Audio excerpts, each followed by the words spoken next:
সারা পৃথিবীব্যাপী মুসলমানের নিরাপত্তাই তো আমার নিরাপত্তা। পৃথিবীর কোন এক মুসলমানের অনিরাপত্তা মানেই তো আমার অনিরাপত্তা। আমি গত মঙ্গলবার বুধবার এই সপ্তাহে উত্তরবঙ্গ ছিলাম, 4টা জেলায় 2 দিনে বয়ান সফর করছি। কুড়িগ্রাম, লালমনিরহাট, দিনাজপুর, গাইবান্ধা। আমি নিজ চোখে দেখছি প্রিয় ভাই ছেলেরা, শোনো বাবা, প্রতিদিন সেখানে প্রকাশ্যে মুসলমান খ্রিস্টান হয়ে যাচ্ছে। খ্রিস্টান মিশনারি বেঈমানরা, এই কাফেররা, খ্রিস্টানরা, মুশরিকরা সরাসরি প্রতিদিন পরিকল্পিতভাবে একবারে ছক আইকা মুসলমানদের এলাকায়, বাংলাদেশে দিনাজপুর জেলায় 793টা, একটি জেলায় গির্জা আছে। একটি জেলায় 793টি গির্জা। তাইলে বাংলাদেশ কি খ্রিস্টান সংখ্যাগরিষ্ঠ দেশ? কথা বলে না, বাংলাদেশ কি সংখ্যাগরিষ্ঠ খ্রিস্টান? তাইলে ওইখানে 793টা গির্জা একটি জেলার মধ্যে কি দরকার? সেখানে কি 50 লক্ষ খ্রিস্টান? সেখানে 2 কোটি খ্রিস্টান? তো কার জন্য বানাইল? আমার সন্তানরা মোবাইল টিপতেছে, নারী দেখতেছে, এমন সুন্দর তাগরা জওয়ান হালাত, বয়সটা বানের পানির মতো,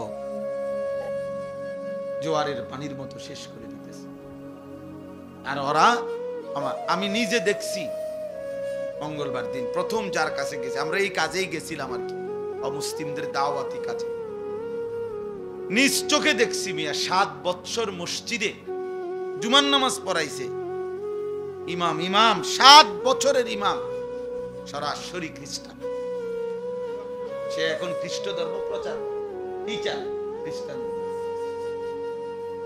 মুসলমানের কি করুণ পরিণতি বাংলাদেশে। মাইলকে মাইল, এলাকাকে এলাকা খোলামেলা খ্রিস্টান ধর্ম প্রচার। কাদিয়ানিদেরও মানে ব্যাপক কার্যক্রম, ব্যাপক কার্য। ওইখানে মাইলকে মাইল মসজিদে আপনার বহু মসজিদ এরকম শত শত আছে যেখানে ঠিক মতো 5 ওয়াক্ত নামাজ হয় না, শুধু জুমার নামাজ কোন রকম একজন নামাজ পড়ে। তাইলে এই যে আমার দেশে আমরা মুসলমান, আমরা যদি আমাদের দেশ অরক্ষিত বানায় ফেলি, আমাদের পার্বত্য চট্টগ্রাম, বান্দরবন, খাগড়াছড়ি, রাঙ্গামাটিতে প্রতিনিয়ত খ্রিস্ট ধর্ম প্রচার হইতেছে। আমাদের সেন্ট মার্টিন, এটা নিয়ে কি কয়, কি করতেছে কিছু বুঝি না। আমাদের মানবিক করিডোর, বর্তমান অন্তর্বর্তী সরকার ডক্টর মোহাম্মদ ইউনূস যেটা দিতে চাচ্ছে রোহিঙ্গাদের আরাকানের সাথে, এর সুস্পষ্ট কোনো ব্যাখ্যা এখনো দিতে পারে না। এবং বাংলাদেশের অসংখ্য বুদ্ধিজীবী ভাবতেছে এটা আমার দেশের স্বাধীনতা, তার সার্বভৌমত্বের জন্য হুমকি। তাইলে বলেন, নারীরা প্রকাশ্যে কোরআন সুন্নাহ বিরোধী আইনের প্রস্তাব দিছে যে বেশ্যা পতিতাকে, যৌন কর্মীকে রাষ্ট্রীয়ভাবে শ্রমিক হিসাবে স্বীকৃতি দিতে হবে। ছেলে মেয়ে বিবাহ ধর্মীয় বন্ধন ছাড়া যে কোনোভাবে যদি একত্রে সম্পর্ক করতে চায়, রাষ্ট্র সমাজ তাকে কোনোভাবেই বাধাগ্রস্ত করতে পারবে না। মানে ছেলে পেলে আপনাদের মহল্লায়, দেশে, রাষ্ট্রে, যেখানে সেখানে কুত্তার মতো, বিলাইয়ের মতো যেখানে সেখানে শুয়ে রইব, কেউ বাধা দিতে। তো কোথায় গিয়ে পৌঁছবে আমাদের সন্তান? আগামী প্রজন্ম কোথায় গিয়ে দাঁড়াইবে বলেন? কোথায় গিয়ে দাঁড়াবে? হুজুররা, ওলামায়ে কেরাম কি পরিমাণ চিৎকার করতেছে, কি পরিমাণ আহাজারি করতেছে। যে এই জন্য আমি শেষ কথা আমার আজকে আপনাদের কাছে, ছেলেরা বাবা আপনাদের কাছে, নওজোয়ান তোমাদের কাছে, সবার কাছে ভাইয়া আমার অনুরোধ, আল্লাহর দিকে ফিরো। 77 বছর ফিলিস্তিন নির্যাতিত, 77 বছর, 78 বছর ধরে কাশ্মীরের মুসলমান রক্ত ঝরাচ্ছে। এই এখনো এই কাশ্মীরেই ঘটনা, জম্মু কাশ্মীরে এই ঘটনা, সন্ত্রাসী হামলা হয়েছে ওখানে পর্যটকদের উপরে।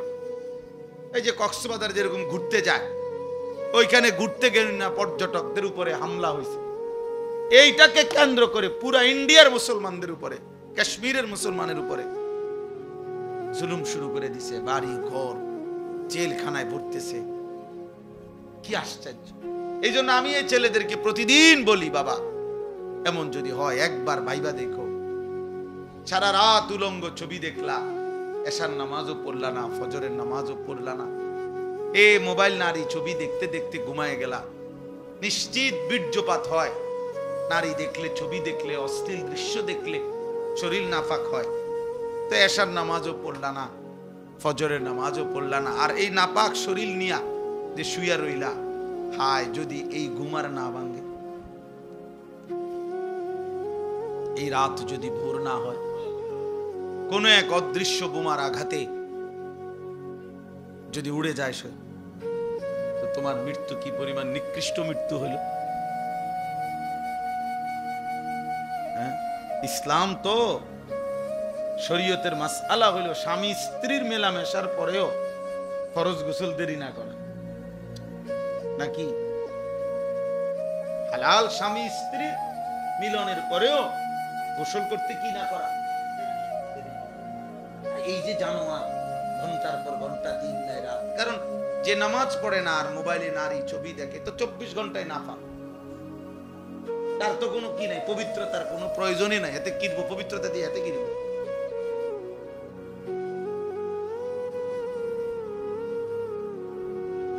আল্লাহ আমাদেরকে মাফ করে দেন। এই জন্য প্রতিবেশী, আমাদের প্রতিবেশী গায়ে পড়ে যুদ্ধ লাগাইতে চাইতেছে। পাকিস্তানকে হুমকি দেওয়া এটাই শেষ কথা না, আমাদেরও এই আপনার ওই যে গতকালকে শুনছেন না, যে শুধু কৃষক জমি কাটতেছে, পিলারের সাথে দাঁড়াইয়া জমি কাটছে, ধান কাটছে, ধরে নিয়ে গেছে বিএসএফ। আলহামদুলিল্লাহ, বাংলার দামাল সন্তানও তারারও দুইজনের দুইটা বান্ধিয়ে লাইছে। এইবার সান্দুরা, আমি পত্রিকার খবরটা দেখলাম, এত সুন্দর লাগছে যে ভারত বাংলাদেশ 2-2, মানে এটা তো একটা হলো ক্রিকেট ম্যাচ টেসের খেলার মতো মনে হচ্ছে, মানে 2-2। তারা দুইজন ধরছে, বাঙালিও দুইজন ধরে লাইছে। যাই হোক, এই জন্য বললাম, আমরা কারো দ্বারা আমাদের নিরাপত্তা নাই। আমাদের নিরাপত্তা আমাদের আল্লাহ, আমাদের সমাধান আমাদের আল্লাহ।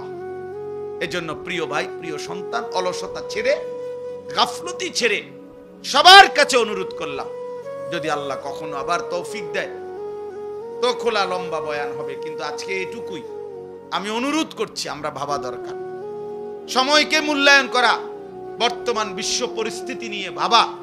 যুবক ভাই, তোমাদের উচিত, ভাই প্রিয় ছেলেরা, তোমরা বাঁচতে হবে।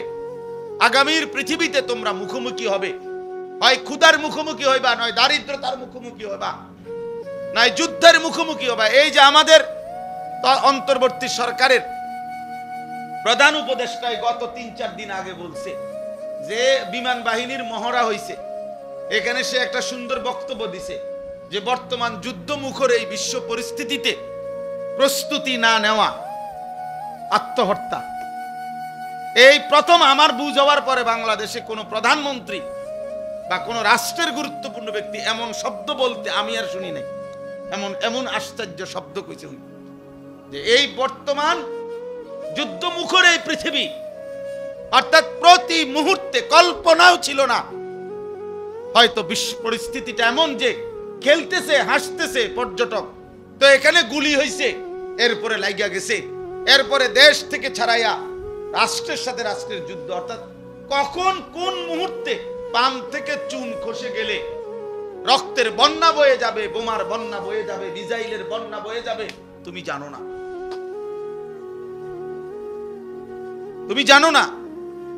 তোমরা বেশি রং তামসা করতে আসো, এক ওয়াক্ত নামাজও পড়ো না, সারাক্ষণ চেহারা সুরতের মধ্যে বেঈমানের চেহারা, চুল, লেবাস, পোশাক, আর এই মোবাইলটার মধ্যে নারী ছবি দেখে দেখে নিজেরে পচাইয়া গন্ধ বানায় লাইছো।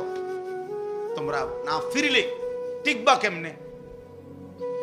কিভাবে টিকবা? আল্লাহ আমাদেরকে বুঝ দান করেন, আল্লাহ আমাদেরকে বুঝ দান। আশ্চর্য হবেন শুনেন, গত 2-3 দিন হয়েছে, 3 দিন মনে হয় নাই, ভারতের একটি পার্কে দুইজন মুসলিম নারী, ওনারা নামাজের ওয়াক্ত হয়েছে, একটা আলাদা পার্কের এক পাশে একটা মুসল্লা বিছাইয়া, মানে রুমাল বা কিছু বিছাইয়া দুইজন পর্দানসীন বোরকাওয়ালী নারী নামাজ পড়ছে ওইখানে। শুধু এই নামাজ পড়াতে তারা ওইখানে ঘোষণা দিছে এই জায়গাটা নাপাক হয়ে গেছে। এরপরে গরুর পেশাব দিয়ে, গোমূত্র দিয়ে, এরপরে মন্ত্র পড়ে এরপরে ওইটারে পবিত্র। মানে আমার মন্ডার মধ্যে কইছে যে পাগল পেশাব দিয়ে পবিত্র করে, এরম তার সিরা মাথা খারাপ মানুষ কেমনে হয়? পেশাব দিয়ে কেমনে পবিত্র হয়? পানি দিয়ে না পবিত্র হয়, এরা পেশাব দিয়ে কি করছে এটারে? মানে মুসলমানের প্রতি ঘৃণা কি পরিমাণ, কি পরিমাণ! এই জন্য আমি অনুরোধ করছি, দুশ্মন ছাড়বে না, দুশ্মন ছাড়বে না। দুশ্মন ওত পেতে আছে, বেঈমান ওত পেতে আছে। অতএব আমরা যদি আমাদের আল্লাহর সাথে সম্পর্ক না বাড়াই, আখিরাতের সম্পর্ক না বাড়াই, আমরা যদি সেজদা না করি, তাইলে আফসোস করতে হবে, আফসোস করতে হবে। এই জন্য আমি অনুরোধ, প্রিয় নওজোয়ান ছেলেরা, বাবা, নিজেদের মধ্যে হাসি রসিকতা দিয়ে উড়াইয়া দিও না, উড়াইয়া দিও না। যে কোনো সময় ঝড় দেখলে চোখ বন্ধ করে রাখলে ঝড় থামে না। তুফান আসতেছে, এইটা দেখে যদি কেউ চোখ বন্ধ করে ফেলে যে না তুফান আসে না, ওই আমি তো নালে দেখি না, আরে না বেটা তুফান হচ্ছে, তুমি চোখ বন্ধ করে রাখছো। এই জন্য আল্লাহ আমাদের প্রত্যেককে ঈমান আমলের জীবন দান করেন, উত্তম আখলাক দান করেন, আল্লাহর দিকে ফিরে আসবার তৌফিক দান করেন। ছেলেরা, ভাই, নামাজ পড়ো ভাইয়া, আল্লাহরে ডাকো। আলহামদুলিল্লাহ আমরা হতাশ না, প্রতিদিন কম বেশি কিছু কিছু ছেলে আল্লাহর দিকে ফিরতেছে, নামাজ পড়ে, আল্লাহকে মানে, আল্লাহকে ডাকে, আল্লাহর দিকে ফিরে চোখের পানি ফেলে। এমন যুবকও আলহামদুলিল্লাহ কম না। হ্যাঁ হ্যাঁ আমরা জানি, আমরা জানি, আলহামদুলিল্লাহ কম না। আল্লাহর দয়ায় প্রতিদিন অগণিত যুবক আগামীর মাহাদির জন্য অপেক্ষা করছে, যারা কলিজার খুন দিয়ে জমিনের রক্ত দেবে, জিহাদ করবে, বিনিময়ে কালেমার পতাকা উড়বে ইনশাআল্লাহ, ইনশাআল্লাহ। আল্লাহ তাআলা আমাদের ছেলেদেরকেও তৌফিক দেন, এই ছেলেদেরকে আল্লাহ কবুল করে নেন। আলহামদুলিল্লাহ রাব্বিল আলামিন। মাওলাই করিম আপনি মাফ করে দেন, রব্বে করিম আপনি মাফ করে। নেক কাজের প্রতি আগ্রহ না আসা, এটাই অলসতা। কোরআনুল কারীমের মধ্যে আছে ফাইদা ফারাগতা ফাং। এই ছেলে, এটা বন্ধ করো, মোবাইল বন্ধ করো বেটা, একদম সাবধান। একজনও হাতে মোবাইল ধরবেন না, মোবাইল নামান, আরে চলে যান। সাফ কথা, এমনি শুনেন, যার ধৈর্য কুলায় এমনি শুনেন, আর নাই তো গিয়ে ঘুমান। স্ট্যান্ড ছাড়া এমনি হাতে মোবাইল ধরে রাখলে মনোযোগ বসে না, সাথের ওরা তাকায় থাকে, এরপরে সে নিজে এটার লই একবার আগায় ফিচ্ছায় লারে সদবদ করে বইয়াবে, খামখেয়ালি করে। এই মস্কারি করার জন্য এখানে বসছে আমরা। এটার মধ্যে উঠলে কি মনে করেন, এটার মধ্যে 1 লক্ষ ওয়াজ উঠছে, তো কবর রাজা মাপ কি হলো? মোবাইলের মধ্যে 10,000 ওয়াজ থাকলে কি, যে একবার বাংলাদেশের 100 বড় বড় বক্তার সাথে আমার একটা ছবি আছে, তো ফেরেশতা বলবে মাশাআল্লাহ আপনার মতো নেককার এত বড় জনায়েত বাগদাদি কি আর হয়, আসেন আপনার একটু টাঙ্গাইয়া ফিডি। এই জন্য এ খামখেয়ালি, মনের চাহিদার অনুসরণ, যা মন চায় তাই কর। আল্লাহর ঘর মসজিদে ভাইয়া অল্প একটু সময়, সামান্য একটু কথা হবে, এই আমগো জিন্দিগির টাইমটা হিসাব করা, খুব হিসাব করে চললেও কুলাইতারে। সারা দিন সেই ফজর থেকে নিয়ে সারা দিন ব্যস্ত ছিলাম আমরা। আসছি ঢাকা থেকে, হেফাজতের বড় মহাসমাবেশ ছিল আজকে। এরপরেও সবাই মিলে আমরা মনোযোগী দিলে ইনশাআল্লাহ অল্প একটু কথা। তো কোরআনুল কারীমের মধ্যে আছে আল্লাহ তাআলা বলেন, নবী সাল্লাল্লাহু আলাইহি ওয়াসাল্লামকে বলছেন, ফাইদা ফারাগতা ফানসাব, আপনি যখন সারা দিন দ্বীনের যাবতীয় কাজ, দাওয়াত, তালিম, তাজকিয়া, জিহাদ, ইমামত, তেলাওয়াত, জিকির ইত্যাদি যাবতীয় দ্বীনি কাজ যখন শেষ করবেন রাত্রি আসার পরে, তো আল্লাহ তাআলা বলছেন ফাংস, ওই ভাই ওইদিকে বসো, ভিতরে বসো, দরজা আটকায় ওরা। ফাংসব, আবার পুনরায় আপনি রাত্রিতে পরিশ্রম করুন। এই আয়াতের অর্থ, সারাদিনে আপনি যখন অবসর হবেন এশার সময়, তো পুনরায় আবার পরিশ্রম করুন। ফাংসব অর্থ এটা। তো এখন আবার কি পরিশ্রম করবে রাত্রে? এখন আবার তাহাজ্জুদ নামাজে দাঁড়াবে, জিকির করবে, তেলাওয়াত করবে, দোয়া করবেন, কান্নাকাটি করবেন, একাকিত্বে নিভৃতে আল্লাহর কাছে বন্দিগি করবেন। ওমিনাল লাইলি ফাতাহাজ্জাদ বিহি নাফিলাতান লাক, আল্লাহ নবীজিকে বলছেন আপনি রাত্রি বেলা বিশেষভাবে তাহাজ্জুদ পড়ুন। আসা আন ইয়াবআসাকা রব্বুকা মাকামাম মাহমুদা, আমি আল্লাহ তাআলা এই তাহাজ্জুদ নামাজ, রাত্রি গভীরের ইবাদত, একাকিত্বের এই মেহনত, এর বরকতে আমি আপনাকে আখিরাতে সর্বশ্রেষ্ঠ মর্যাদা করে স্থান মাকামে মাহমুদ দান করব। তাইলে আমাদের নবী সাল্লাল্লাহু আলাইহি ওয়াসাল্লামকেই যেখানে আল্লাহ তাআলা অবসর দেন নাই, আমাদের আবার অবসর কিসে? অবসর কিসে? যেখানে সারা দিন মেহনত করার পরে এই কথা বলেন নাই যে এবার আপনি একটা লম্বা ঘুম দেন, না, বরং আবার ফাংস, পরিশ্রম করেন, আবার ইবাদতে শুরু করেন, আবার লেগে যান আল্লাহর বন্দেগীতে।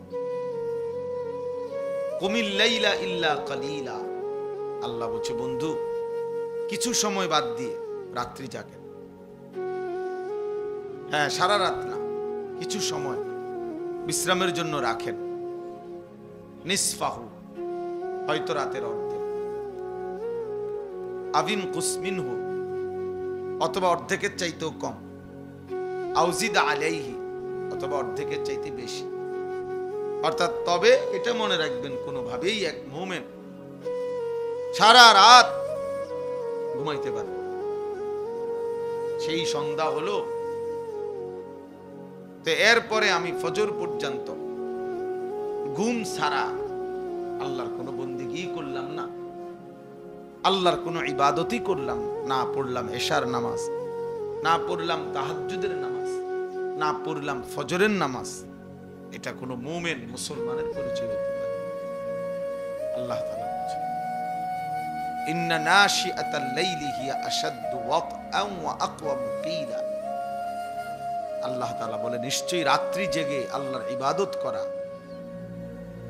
রাত্রি জাগরণ করা আল্লাহর ইবাদতের জন্য, এটার দুইটা বড় উপকার। এক, মনের কুচাহিদা, অসৎ কামনা বাসনা নিয়ন্ত্রণ করার সবচেয়ে কার্যকর পন্থা। আল্লাহ বলছেন ওয়া আকওয়ামু কিলা, নিজের জীবনের সব চাওয়া পাওয়া আমি আল্লাহর কাছে বলার সবচেয়ে সর্বোত্তম সময়। আল্লাহ বলছেন রাত গভীরে জাগলে, একাকিত্বে আমার কাছে দোয়া কান্নাকাটি করলে, আমি আল্লাহ তাআলা মনের অসৎ চিন্তা, কুচিন্তা, গুনাহের প্রতি, নারী, ছবি, নাচ, গান, অসভ্যতা, অশ্লীলতা, উলঙ্গপনা, বেহায়াপনা, এর থেকে নিজেকে নিয়ন্ত্রণ করার যোগ্যতা, সক্ষমতা আমি আল্লাহ দান। তাইলে আমার বলার উদ্দেশ্য হলো ভাই, অলসতা না করা, মুমিন অলস, বিশ্রাম নিবে, অলস হবে। বিশ্রাম নিষেধ। বিশ্রাম মানে অলসতা। বিশ্রাম মানে হলে আমি আমার কাজের ফাঁকে 1 ঘন্টা 2 ঘন্টা আমি একটু কি করে নিলাম, রেস্ট নিলাম, এজন্য যে আমার পরবর্তী কাজের উদ্যমতার জন্য। কিন্তু কিরে নামাজ না ভাল লাগে না, যাইতাম না, যাইতি না, কেরম জানি লাগে, ভাল লাগে, কেরম লাগে না, কইতারি না, অপদার্থ তুই কইতারো না, এটা বুঝি একটা কথা হইলো, এটা বুঝি একটা জিন্দিগি হইল। এই জন্য কিছু ছেলে পেলে দেখবেন এমন অপদার্থ যে কোনো জীবনের আগা নাই মাথা, কি করে, খায় কি, ঘুমায় কি, কোনানে পেশাব করে, কোনানে হাঁটে, চুলের দশা কি, জামার দশা কি, করেটা কি, হ্যাঁ, পাগলের কোনো পূব নাই পশ্চিম নেই, কিচ্ছু। জিন্দিগির কোনো লক্ষ্য উদ্দেশ্য না, গন্তব্য চেনে না, মনসিল চেনে না, জীবনের কোনো টার্গেট আছে, কোথায় গিয়ে থামবে, কোথায় গিয়ে থামবে জানেও না। হাজারো মা বাপ এই শিক্ষিত হওয়ার নামে, যারা জেনারেল শিক্ষিত, তারা মনে করে অনেক কিছু শিখে। সবচেয়ে বড় দুর্ভাগ্য তাদের অধিকাংশই তাদের মঞ্জিল চেনে না, গন্তব্য চেনে, সে কোথায় গিয়ে থামবে আসলে এইটাই জানে। এ মনে করছে বুড়া কালে বালা খাইবে, এই জন্য আমি এত কষ্ট করে ফল বুড়া কালে, এর মাথাতে এটাই, বয়সকালে একটু আরাম করবে। কি এর আরাম? দুনিয়ার সমস্ত ডায়াবেটিস রোগী, ডায়াবেটিক হসপিটালে গেলে দেখা যায় সব বয়স্ক লোক লাইন ধরে বইয়া রয়েছে, তাহলে ব্যারামের জ্বালায়, রোগের কারণে আর কিচ্ছুই দুনিয়া ভোগ করতে পারে না।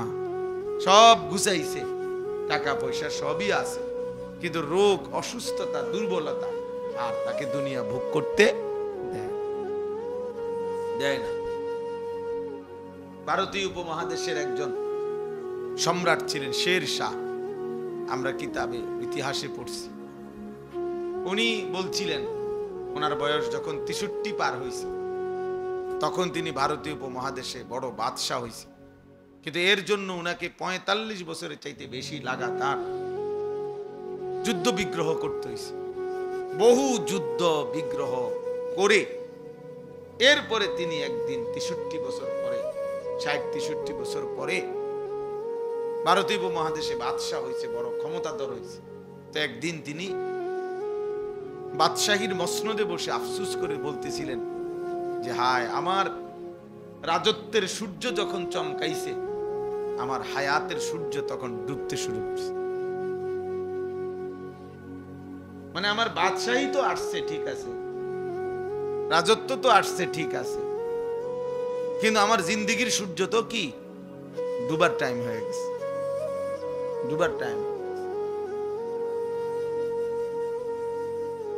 আমি এতক্ষণ আলুর ভর্তা ডাল দিয়ে খাইয়া শেষ করে নিলাম, এখন হাত দুবার মুহূর্তে আমনে আমার লেগে এতটি তরকারি আনলে কি লাভ, খামু কেমন, আমার তো চাহিদা শেষ। কথার কথা এমন হয় না? এই জন্য ভাইয়া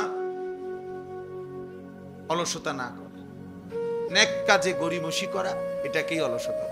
আল কাসাল, আরবি একটা বই আছে, আল হারবু আলাল কাসাল, অলসতার বিরুদ্ধে যুদ্ধ। নবী সাল্লাল্লাহু আলাইহি ওয়াসাল্লাম 5 ওয়াক্ত নামাজের পর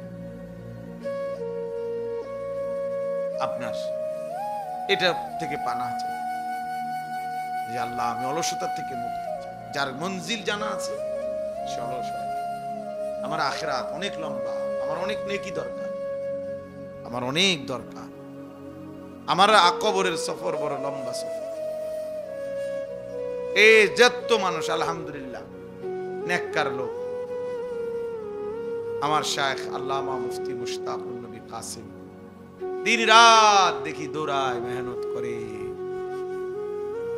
এই চলার পথে অল্প স্বল্প বিশ্রাম করে, কিন্তু সারা দিন এভাবে মনে হয় আজকে মনে করেন 20 বছর ধরে দেখতেছি, কিন্তু কোন সময় এত মাহফিল, এত বয়ান, এত নসিহত, এত মসজিদের পেরেশানি না হইলেও 30টা মাদ্রাসা কমপক্ষে হুজুরে এক হাতে চালায়। একার যদি কম হয়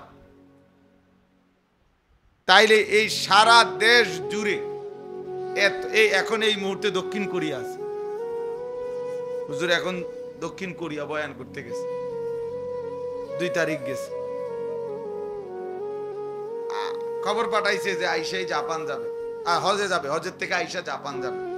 তো আমি এই 20 বছরে কোনোদিন দেখি নাই যে আপনার কোন সময় বলছে মাওলানা আর ভাল লাগে না, আর কত ওয়াজ করবো, আর কত জিরানো দরকার, এটা বলেই না কখন। কারণ আখিরাত যার চোখের সামনে, যে মঞ্জিল চিনে, গন্তব্য চিনে, তার হাতে সময় খুব কম। আর যার কোনো জীবনের লক্ষ্য উদ্দেশ্য নেই। আমাদের বহু ছেলে পেলে দেখবেন এই মোবাইল টিপতে টিপতে এক সময় শরীর লম্বা হয়ে যায়, মানে পা টানা দিয়া লাগে, আর ভাল লাগে না। এবারে একেবারে না ফাইতে, মানে আর বেহুদা, মানে আর দেখতেও মন চাই, মানে তার সাউনেরও কিছু নাই। এরপরও এটারে আতলাম, মানে হে কি করবে, তার তো আর কোনো কাজ নাই, তার তো জীবনের কোনো মঞ্জিল না। মা তাকে কিছু শিখাইছে, না বাপ তাকে কিছু শিখাইছে, না তার শিক্ষা প্রতিষ্ঠান তাকে কোনো গন্তব্য চিনাইছে। তারে কিছু ভাতের স্বপ্ন দেখাইছে, তারে একটা চাকরির স্বপ্ন দেখাইছে, তারে দুনিয়াবি একটা স্ট্যাটাসের স্বপ্ন দেখাইছে। ঘুরে ফিরে তারে দুনিয়া বুঝাইছে, আখিরাত ভুলাই দিছে। ইয়ালামুনা যাহিরাম মিনাল হায়াতিদ দুনিয়া ওয়া হুম আনিল আখিরাতি হুম গাফিলুন। আল্লাহ তাআলা বলে, বান্দা শুধু কেবল বাহ্যিক এই দুনিয়ার জীবনের জ্ঞান অর্জন করলে, অথচ আখিরাত থেকে একদম গাফিল হয়ে গেল। এমন সুন্দর ছেলে, বাংলা কথা কি সুন্দর শুদ্ধ বলে, ইংরেজি কথাও বলে, ইংরেজি বাক্য বুঝে, ইংরেজি কি সুন্দর বই পড়ে, ইংলিশ পড়তেছে, সব বুঝতেছে, কিন্তু নাফরমান আল্লাহর কোরআন একটা লাইন শুদ্ধ পড়তে পারে না। হায় হায়, তারে এইভাবে কোরআন ভুলাই দিল কে তারে বলে দিল যে মুসলমানের বাচ্চা তুই কোরআন পড়তে হবে না, তোকে মুসলমান হিসেবে পৃথিবীতে মাথা উঁচু করে দাঁড়াইতে ইংরেজি বলতে হবে।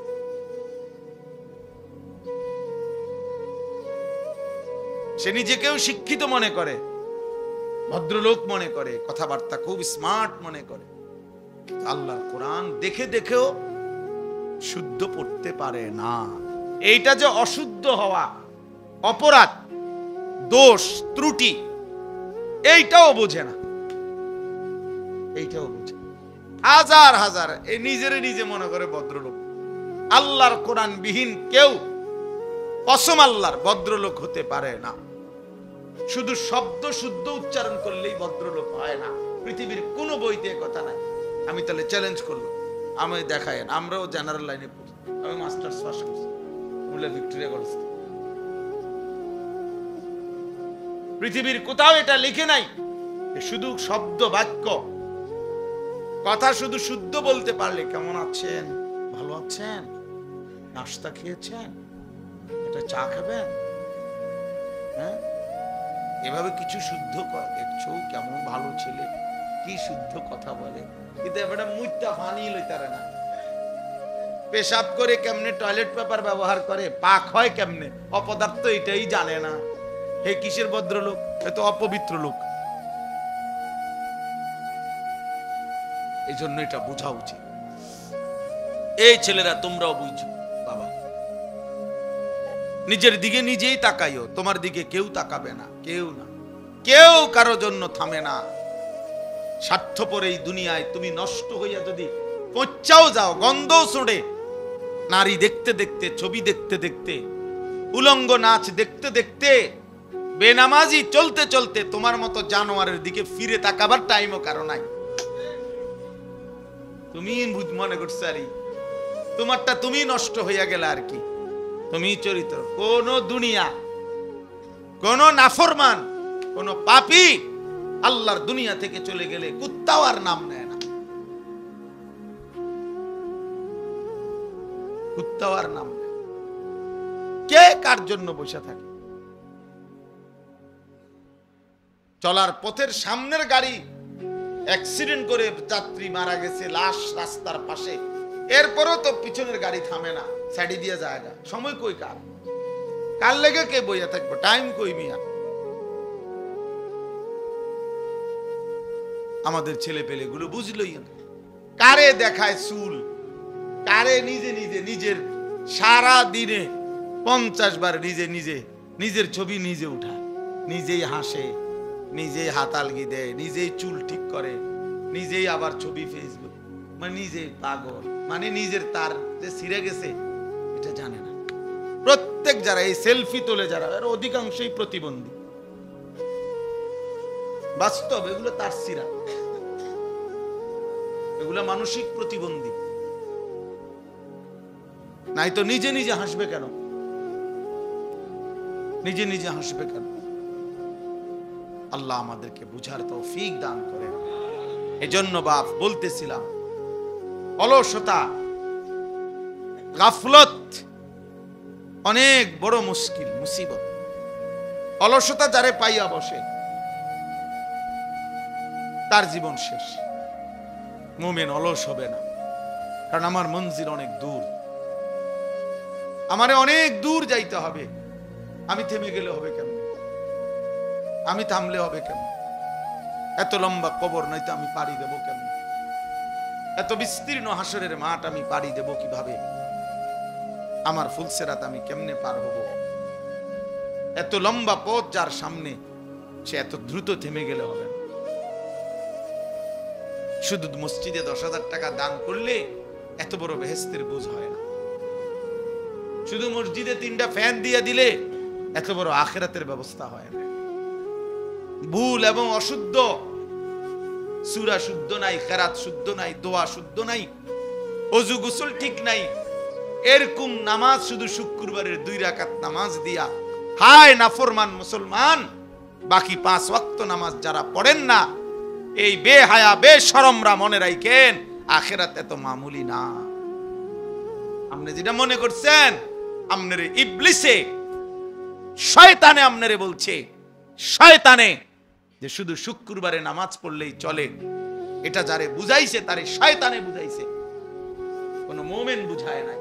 কোন আলেমে দ্বীন কোনদিন বলে নাই, কোনদিন বলে নাই যে একজন মুমিনের জন্য শুধুই জুমার নামাজ পড়া জরুরি। পৃথিবীর কোথাও নাই এ কথা, আল্লাহর কোরআনেও নাই, রাসূলের সুন্নাতেও নাই, কোন আলেমে দ্বীনের জবানেও নাই। এক শয়তান তার কলজার ভিতরে এটা ঢুকাইছে। এই ইবলিস তারে বুঝাইছে শুধু তুই শুধু মুসলমান পরিচয় রাখবি, শুক্রবারে 2 রাকাত নামাজ পড়বি, আগেও পড়বি না পরেও পড়বি না। আহ, হে নিজেরে খুব চালাক মনে, খুব চালাক। ভাত দুগা ঠিক মতো খায়, উস্ত দিয়া ভাত খায়, আর দুনিয়া একটু চলতেছে এই কয়দিনের, এতেই খুব চালাক। না ভাইয়া, চালাক না। আখিরাত, আখিরাত যার সামনে সে চালাক।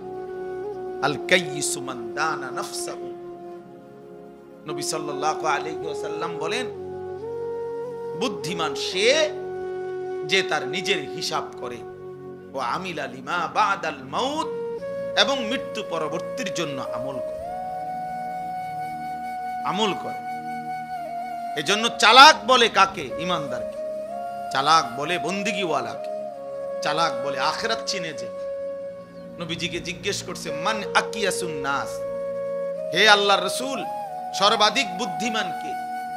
নবী সাল্লাল্লাহু আলাইহি ওয়াসাল্লাম বলেন, আকসারুহুম যিকরান লিল মাউত, যে বেশি বেশি মৃত্যুকে স্মরণ করে, ওয়া আকসারুহুম ইস্তিদাদান লিল মাউত, যে বেশি বেশি মৃত্যুর জন্য প্রস্তুতি গ্রহণ করে। এজন্য বন্ধু আমার ছেলেরা, কোন নাফরমান চালাক হয় না। তার জন্য তো পৃথক শব্দই আছে। এরে চালাক বলবে কেন? মনে করেন একটা লোক সুর, এতে বুঝি চালাক? এ তো সুরে না।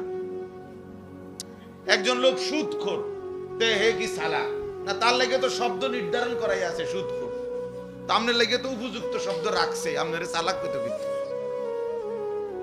চালাক কইতে। একজন লোক মিথ্যাবাদী, ওজনে কম দেয়, কাস্টমারকে ঠকায়, হে চালাক না? তার জন্য বাটফার এই শব্দ তো আছেই। যদি এমন হইতো যে শব্দ নাই আপাতত, এটা দিয়ে আমরা চালাই, আমরা লেগে তো উপযুক্ত শব্দ রাখছে। সুদখোর, ঘুষখোর, হারামখোর, জিনাখোর, ব্যভিচারী, মদখোর, নেশাখোর, গাঁজাখোর, কুট্টাখোর, বাবাখোর, ডাইলখোর, ইয়াবাখোর, হারামখোর, ব্যভিচারী, বেপর্দা নারী, বেহায়া নারী। তো সুন্দর সুন্দর শব্দ তো আছেই, আপনি ওখান থেকে না নিবেন। চালাক হবেন কেন? চালাক ইমানদারকে বল। উলুল আলবাব, কোরআনে আল্লাহ বলছে উলুল আলবাব অর্থ চালাক, বুদ্ধিমান। আর আল্লাহ বলছে তিনটি গুণ যার মধ্যে আছে সে বুদ্ধিমান। এক, দাঁড়িয়ে বসে শুয়ে সর্বাবস্থায় যে আল্লাহর জিকির করে। দুই, সর্বদা যে আল্লাহ তাআলার সৃষ্টি নিয়ে ফিকির করে, ভাবে আর নিজের কর্তব্য নির্ধারণ করে। হ্যাঁ, এত বড় সৃষ্টি যিনি বানিয়েছেন তিনি আমার কাছে কি চাচ্ছেন, যিনি আমার জন্য এত কিছু দিলেন, উনি কি কোনো উদ্দেশ্য ছাড়াই আমাকে এত বড় আসমান, জমিন, চন্দ্র, সূর্য, আলো, বাতাস, রোদ, বৃষ্টি, গ্রহ, নক্ষত্র, হাসি, কান্না, হাত, পাও, অঙ্গ প্রত্যঙ্গ, স্ত্রী, সন্তান, ঘর, জমি, ফুল, ফল, ফসল, এত কিছু যিনি দিলেন কোনো উদ্দেশ্য ছাড়া? আফা হাসিবতুম আন্নামা খালাকনাকুম আবাসান, আল্লাহ তাআলা বলেন তোমরা কি এই ভেবেছো যে আমি আল্লাহ তাআলা তোমাদেরকে অনর্থক বানিয়েছি? অনর্থক বানিয়েছি। আমরা কিতাবে পড়ছি হযরত ইউনূস আলাইহিস সালাম একদিন এক মাটির কুমার, যে মাটি দিয়া পাতিল বানায়, তো কুমার রে বলছে তোমার এই যে বানানো পাতিল যেগুলো তুমি মাটি দিয়া বানাইছো, একটা পাতিল ভাঙ্গা ফেলো। তো সে বলল কেন ভাঙবো? আমি কি এটা প্রয়োজন ছাড়া বানাইছি? আমি ভাঙবো কেন? আমার বানানো মাটির পাতিল আমি ভাঙবো কেন? তো আল্লাহ তাআলা বললেন ইউনূস, এবার ভেবে দেখো, এক কুমার যদি এক ছোট্ট পাতিল অনর্থক না বানায়, আমি মালিক, এত সুন্দর মানুষ আমার হাতে গড়া আমার বান্দা, আমি অনর্থক বানাইছি কিভাবে? সব তোমরা ছেলেরা খাইবা, ঘুমাইবা, নারী দেখবা, ছবি দেখবা, মদ, জুয়া, অশ্লীলতা, অসভ্যতা, টোটো করে মাতালের মতো ঘুরবা। কে মা, কে বাবা, কি ধর্ম, কি ইসলাম, কি আল্লাহ, কি কোরআন, কিচ্ছুর সাথে যাদের কোনো সম্পর্ক নাই, প্রিয় ভাই, এমন জীবন তো জানোয়ারের জীবনও না। জানোয়ারও তো নির্দিষ্ট, যেই জানোয়ার ওই ওর কিসিমের জানোয়ারের সাথে চলাফেরা করে। কুকুর তো কুকুরের সাথে থাকে, শূকর তো শূকরের সাথে থাকে, পিঁপড়া তো পিঁপড়ার সাথে থাকে, বিড়াল তো বিড়ালের সাথে থাকে। এক ইনসান হয়ে, মানুষ হয়ে, সে মানুষের সমাজে মানুষের আখলাক নিয়ে থাকবে না কেন? আল্লাহ আমাদেরকে বুঝ দান করে। এই জন্য আমি বললাম, ওই দেখেন ওই এবারটা কি করে, দেখেন এই পাঞ্জাবিওয়ালা, টুপিওয়ালা, এই অপদার্থকে দেখেন, এটা ঘুরাইতে আছে, কি সুন্দর লাগতে আছে। অন্য কেউ কিছু মনে করে কিনা? না, মাতাল এটা ভাবে না, সবগুলো এমন। এটাই বারবার বলি। আর আমার একটা তো আছে যে মানুষ ডানে বামে বুঝে যে মানুষ আমারে কি মনে করে, না কিছুই মনে করে। ছেলেদের হালাত হলো যে বেটা তোর চুলটাকে কেউ সমাজের কি মনে করে, বা কেউ তোকে কি ভাবে, আমার চেহারা, আমি যে এক ওয়াক্ত নামাজ পড়ি না, তো এখন এই সমাজের একটা ছেলে, এখানে মসজিদ আছে আশেপাশে, মহল্লার মুরব্বীরা কিছু লোক নামাজ পড়ে, তো এই অপদার্থ তো ভাবা উচিত যে আমি একটা মুসলমান পরিচয়ধারী, আমি নিজের হাতে লিখলাম আমার ধর্ম ইসলাম, আমি যে আল্লাহকে একটা সেজদা দেই না, মুসলমান এত বড় জানোয়ার কেমনে হয়? এর দুর্লজ্জা বুঝি 2-4 বছরও আইতো না, 6 মাসে 9 মাসেও কি লজ্জা আসবে না? ছি ছি ছি ছি, কি পরিমাণ মানে বিবেকহীন, কি পরিমাণ শাহওয়াত, গুনাহ, নফসের তাবেদারি, শয়তানের অনুসরণ মানুষকে এমন বানায় দেয় যে আল্লাহ রাসূল বলছে মাঝে মাঝে মানুষের দিল কিছু হয়, এমন কিছু মানুষের কালকুজে মিরবাদান, অর্থ হইল উল্টানো কলসি, উল্টানো পাতিল, উল্টানো জগের মতো যেই জগ উল্টাইয়া ফেলছে, পাতিল উল্টাইয়া লাইছে, কলস বালতি, এবার যদি এই উল্টানো বালতির উপরে আটলান্টিক মহাসাগরের পানিও যদি ঢালে, তারপরও এই বালতি পুরবে না। পুরবে কি? কেমনে পুরবে? এটা কেন পুরবে না? আল্লাহ রাসূল বলছে, গুনাহ এবং নাফরমানি কিছু মানুষের দিল এমন এমন বানায় ফেলে যে সেই দিল একদম উল্টায়া যায়।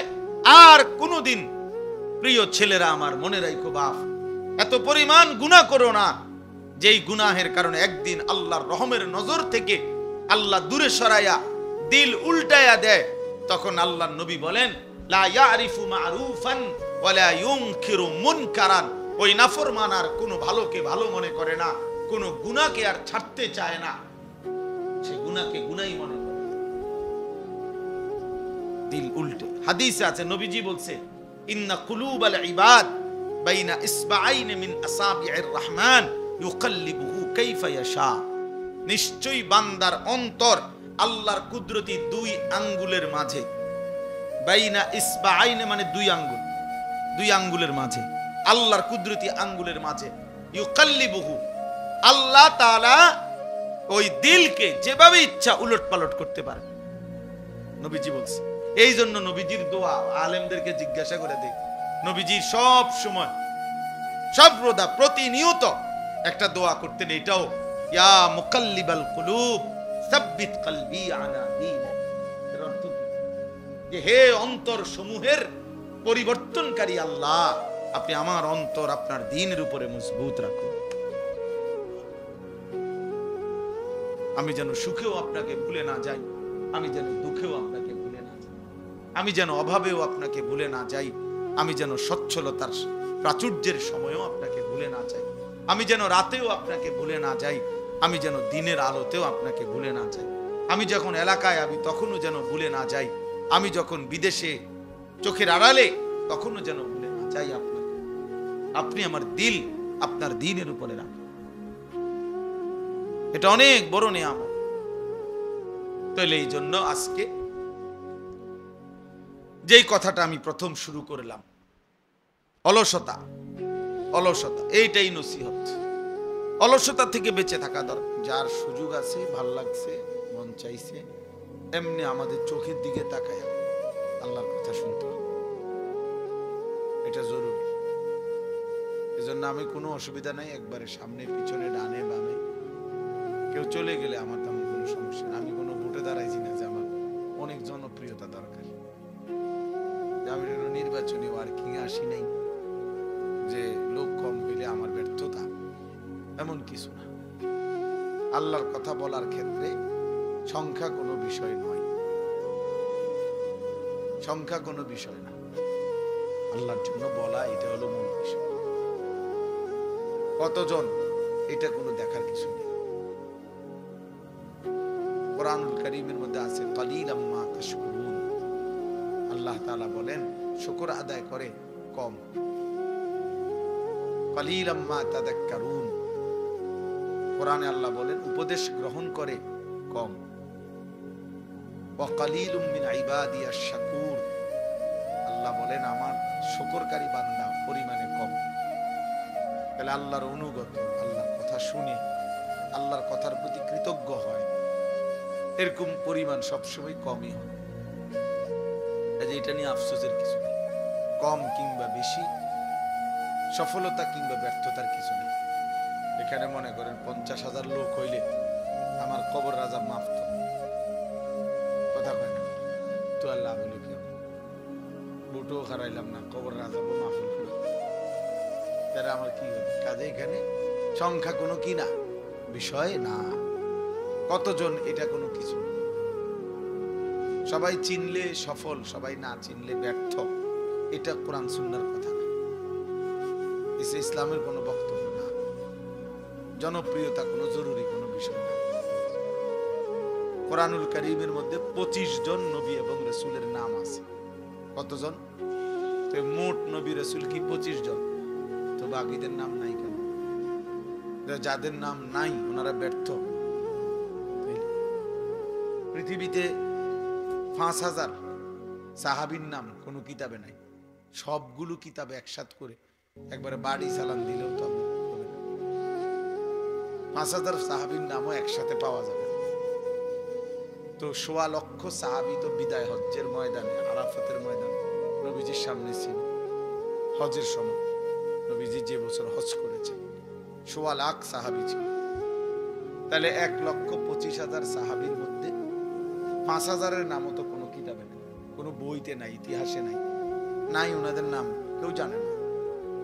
তাহলে যাদের নাম কেউ জানে না ওনারা ব্যর্থ তো, তাহলে সমস্যা। এই জন্য দোস্ত, সবাই চিনলেই সফল, না চিনলে ব্যর্থ, এমন কিছু না। এটা কোনো বিষয়। বুজুর্গানে দ্বীন বলে আল্লাহ তাআলার দুইটা নাম আছে, আয-যাহির আল-বাতিন। এই দুই নামের অর্থ হলো, একটা নামের অর্থ হলো আয-যাহির, অর্থ হলো প্রকাশকারী, আল-বাতিন গোপনকারী, আবৃতকারী, যিনি গোপন রাখেন। আয-যাহির মানে যিনি প্রকাশ করেন। তো মুফাসসিরিনে কেরাম বলেন, মুহাদ্দিসিনে কেরাম বলেন যে আল্লাহ তাআলা তার নামের গুণ আল্লাহ তাআলা তার পছন্দসই বান্দার উপরে প্রয়োগ করেন, ইলকা করেন, ঢালেন। আল্লাহ তাআলা তার রহমান নাম থেকে কাউরে রহমতের সিফাত তার মধ্যে দেন কিছুটা, ফলে তার দিল খুব দয়ালু। এরকম অনেক গুণ আল্লাহ তার বান্দাকে দেন, বৈশিষ্ট্য। এটা আল্লাহ তাআলা কুদরতি নিজাম। তো আল্লাহ তাআলা এই দুই নাম আল্লাহ তার ইচ্ছা মতো তার কোনো বান্দার উপরে জুহুর মানে এই প্রকাশকারী এই গুণটা দেন কাউরে, তো তখন দুনিয়া তাকে চেনে। আবার কারো উপরে আল্লাহ তাআলা ওই যে বাতেন গোপনকারী, তিনি এই গুণটা কাউরকে ঢালেন কাউরে, তো তাকে পৃথিবীবাসী চেনে না, তিনি শুধু চেনেন। তাহলে এই জন্য অনেক আউলিয়া কেরাম এমন আছে যা করে গোটা দুনিয়া চেনে। আবার এমন লাখো লাখো আউলিয়া আছে আল্লাহর প্রিয় বান্দা কেউ চেনে না, পাহাড়ে জঙ্গলেই শেষ, ইন্তেকাল করছে, কেউ জানেও না, হাসরের ময়দানে দেখ। এই জন্য দোস্ত, এটা একটা জরুরি বিষয়। কোরআন সুন্নাহর দৃষ্টিতে সংখ্যা পরিচিতি এটা কোনো বিষয় না, কতজন এটা কোনো কথা। সূরা ইয়াসিনের মধ্যে একটা ঘটনা আছে, ওয়াদরিব লাহুম মাসালান আসহাবাল কারিয়া। এই ঘটনার মধ্যে আছে 3 জন রাসূল আল্লাহর পক্ষ থেকে একটি এলাকার মানুষকে দিবানিশি কালেমার দাওয়াত দিছে, আল্লাহর দিকে দাওয়াত দিছে। 3 জন রাসূল মিলে একসাথে দিন রাত মানুষকে কালেমার দাওয়াত দেওয়ার পরে ইমানদার হইছে ওনাদের হাতে এই পুরা সময় একজন। ওয়াজাআ মিন আকসাল মাদিনাতি রাজুলুন, এই যে রাজুলুন মানে একজন, এই একটা লোক ইমানদার ছিল। তাইলে 3 জন রাসূলের দাওয়াতে কালেমা পড়ে মুসলমান হইছে, ইমানদার হইছে কয়জন? তো উনারা ব্যর্থ, ওনারা এটা মনে রাখতে হবে। এই জন্য আল্লাহর কথার দিকে আন্তরিক হওয়া, কম হোক বেশি হোক, যে মনোযোগ দিয়ে, জওয়ান কিংবা বুড়ো, আল্লাহর কথা যে দিল দিয়া মনোযোগ দিয়ে আন্তরিকতা নিয়ে শুনে, আল্লাহ তার জিন্দেগি ধীরে ধীরে বদলায়। কোনো গাফেল বদলায় না, অলস বদলায়, গাফেল গাফেলই থেকে যায়, খামখেয়ালিয়া, অবহেলা, অলসতা। কোরআনুল কারীমের মধ্যে আছে আল্লাহ তাআলা আমাদের নবী সাল্লাল্লাহু আলাইহি ওয়াসাল্লামকে বলছে, এই যে এখন আমাদের প্রিয় ভাই মাওলানা মুফতি ইউসুফ বিন ইকবাল, আপনারা যদি কেউ শুনে থাকেন তার বয়ান, তো আন্দাজ করবেন যে সে কি পরিমাণ পড়াশোনা করছে। রাসূলুল্লাহ সাল্লাল্লাহু আলাইহি ওয়াসাল্লামের শত শত হাদিস আল্লাহ তাআলা তার কলিজায় সিনার মধ্যে মুখস্থ রাখছে। যাই বলে কিতাবের নাম, মুসান্নিফের নাম সহ বলে। এই আমি নিজেও ওনার বয়ান শুনি, ব্যক্তিগতভাবে মহব্বত করি। তো আপনাদেরকে জিকিরের কথা বলতেছিল,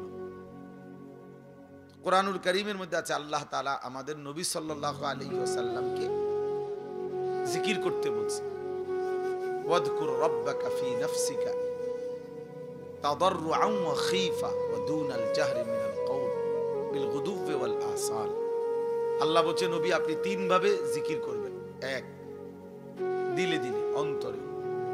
দুই, আওয়াজ ছাড়া জিহ্বায়, মানে শব্দ হবে না, নিঃশব্দে, তবে জবানে তবে শব্দ নাই। আর হলো হালকা আওয়াজ, সকালে এবং সন্ধ্যায়, মানে দিবানিশি। তো এখানে একটা কথা আছে যে এর পরেই আল্লাহ বলছে ওয়ালা তাকুম মিনাল গাফিলিন। নবীজিকে আল্লাহ বলছে বন্ধু গাফিলদের অন্তর্ভুক্ত হয়েন না। তাহলে আমাদের রাসূল সাল্লাল্লাহু আলাইহি সাল্লামকে যেখানে আল্লাহ বলছে গাফিলদের অন্তর্ভুক্ত হবেন না, নবীজি সাল্লাল্লাহু আলাইহি ওয়াসাল্লাম গাফিল হওয়ার কোনো প্রশ্নই আসে না। 24 ঘন্টা যিনি আল্লাহ পাকের ধ্যান ও খেয়ালে থাকতেন, সেই তাকেই আল্লাহ বলছে এরপরেও বলতেছে যে আপনি গাফিলদের অন্তর্ভুক্ত হবেন না। তাইলে আমাদের জন্য কি পরিমাণ গুরুত্ব। কিন্তু তোমরা ছেলেরা বাপ, অগণিত ছেলে বাবা, তোমরা বুঝতেই চাও না যে তোমাদের জীবনের কোনো গন্তব্য আছে কিনা, টার্গেট আছে কিনা, কোথায় গিয়ে থামবা তুমি, তোমার জীবন শেষ পর্যন্ত কোথায় গিয়ে পৌঁছবে।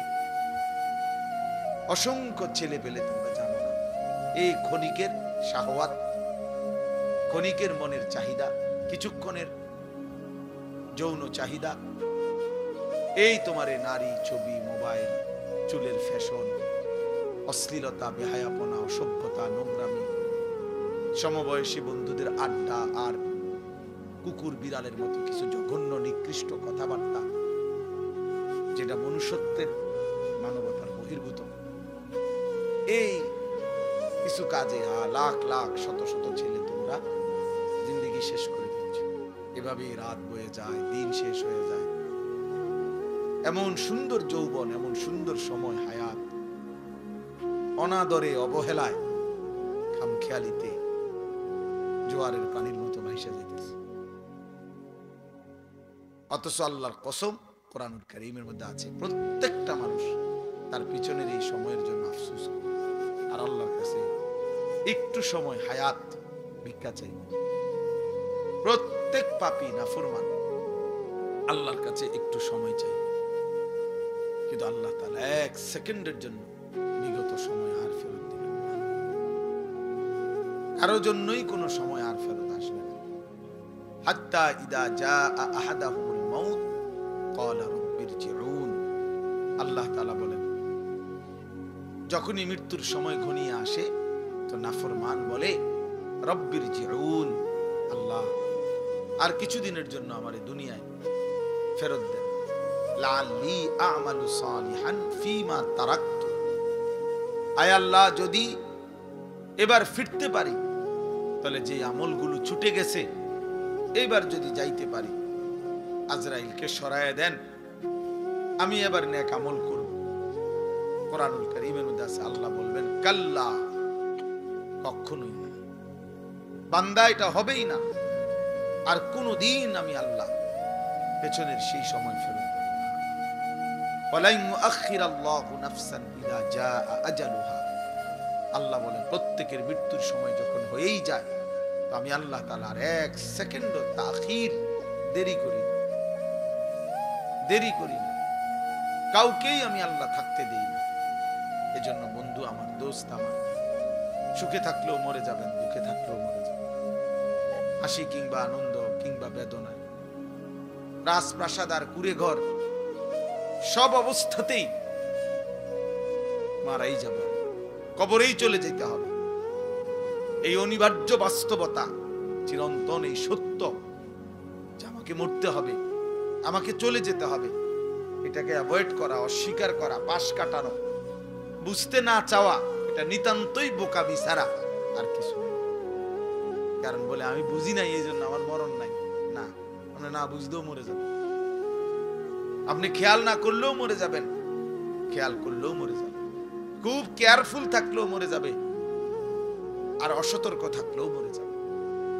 তাইলে আমার ভাই, আমার বাপ, আল্লাহর কথা, এই কথা নিয়ে আজকের কথা না শুধু, আমাকে যেতেই হবে, চলে যেতে হবে। গন্তব্য চিনা, মঞ্জিল চিনা, আমি আসলে যাব কোথায়, যাচ্ছি কোথায়, থামবো কোথায়, খোদার কসম এটা বুঝা আল্লাহর সবচেয়ে বড় নিয়ামত। এটাই সিরাতুল মুস্তাকিম, যে আমি জানি আমি জিন্দেগি চলতেছি, আমার ঘর আমার শেষ মাথা না, আমার জীবনের শেষ প্রান্ত আমার দোকান না, আমার জিন্দেগির শেষ প্রান্ত আমার বিল্ডিং না, আমার জীবনের শেষ প্রান্ত আমার ব্যবসা না, আমার জিন্দেগির শেষ প্রান্ত জান্নাত। ওই পর্যন্ত